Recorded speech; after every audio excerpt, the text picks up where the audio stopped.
Do assunto da realidade da ressurreição, vamos falar um pouco sobre ressurreição e imortalidade.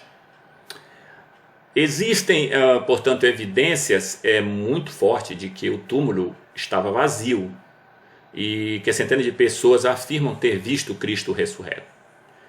Esse volume de evidências é historicamente seguro, conforme o livro que estamos lendo de Wright.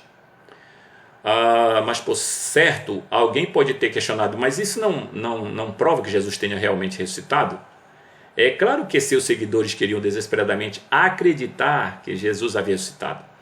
Se alguém tivesse roubado o corpo a fim de dar a impressão de que isso havia acontecido, vários indivíduos de boa fé poderiam imaginar tê-lo visto. E quem sabe outros tantos fizessem o mesmo achando que era uma boa causa.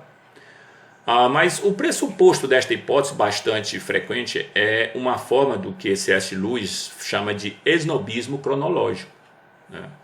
Supomos que nós, indivíduos modernos, encaramos com ceticismo afirmações de uma ressurreição corpórea, ao passo que os antigos, totalmente crédulos no que toca ao sobrenatural, teriam imediatamente comprado essa ideia.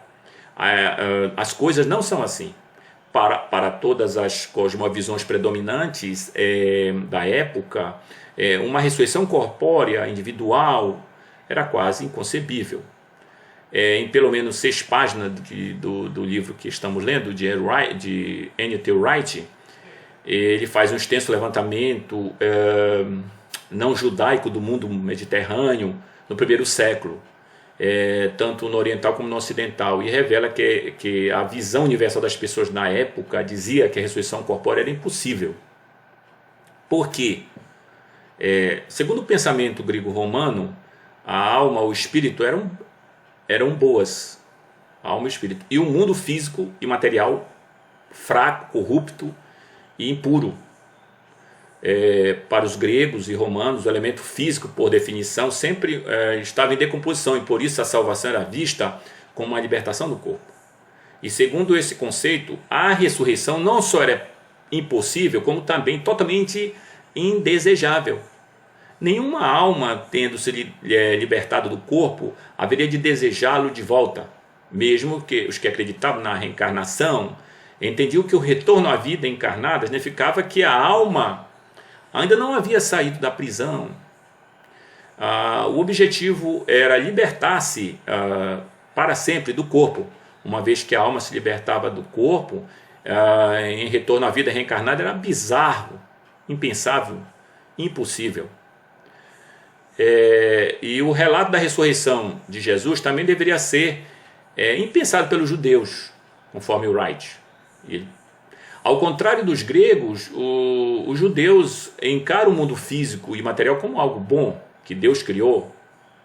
A morte não era vista como uma libertação do mundo material, e sim como uma tragédia. Na época de Jesus, muitos judeus já nutriam a esperança de que um dia no futuro haveria uma ressurreição corpórea de todos os justos, como por exemplo Daniel, quando Deus renovasse o mundo inteiro e retirasse dele todo sofrimento e morte. A ressurreição, contudo, não passava de uma parte da restauração completa do mundo, segundo os ensinos judaicos. A ideia de um único ser a ressuscitar no meio da história, enquanto o restante do mundo continuava afligido pela doença e pela decomposição e pela morte, era inconcebível para o judeu. Se alguém dissesse a um judeu do primeiro século, fulano ressuscitou dos mortos, a resposta seria: você enlouqueceu?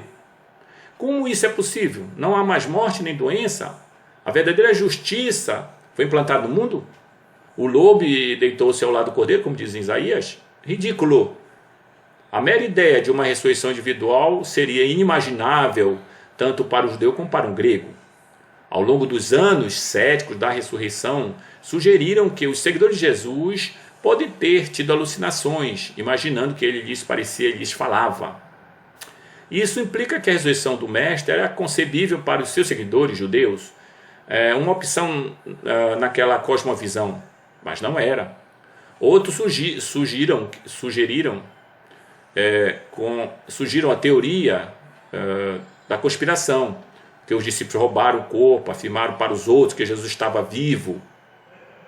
Isso implica que os discípulos esperavam que os outros judeus fossem receptivos à ideia de que o indivíduo pudesse ressuscitar dos mortos. Mas nada disso é possível. As pessoas daquele tempo consideravam uma ressurreição corpórea impossível, tanto quanto nossos contemporâneos hoje, embora haja por razões diferentes.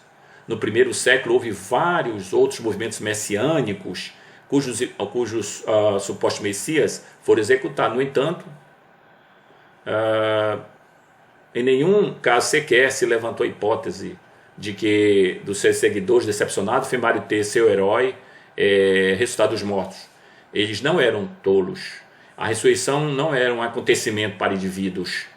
Os revolucionários judeus, cujo líder fosse executado pelas autoridades e quem conseguissem escapar da prisão, tinham duas opções: desistir da revolução ou encontrar outro líder. Afirmar que o líder original tinha voltado à vida simplesmente não constituía uma opção, a menos, é claro, que fosse verdade. Houve dezenas de outros candidatos a Messias cujas vidas e trajetórias se encerraram de forma semelhante ao que ocorreu com Jesus, porque os discípulos de Jesus chegariam à conclusão de que a crucificação não teria havido sido uma derrota, mas um triunfo. A cruz era um triunfo que eles chegaram, a menos que não tivesse ocorrido a ressurreição.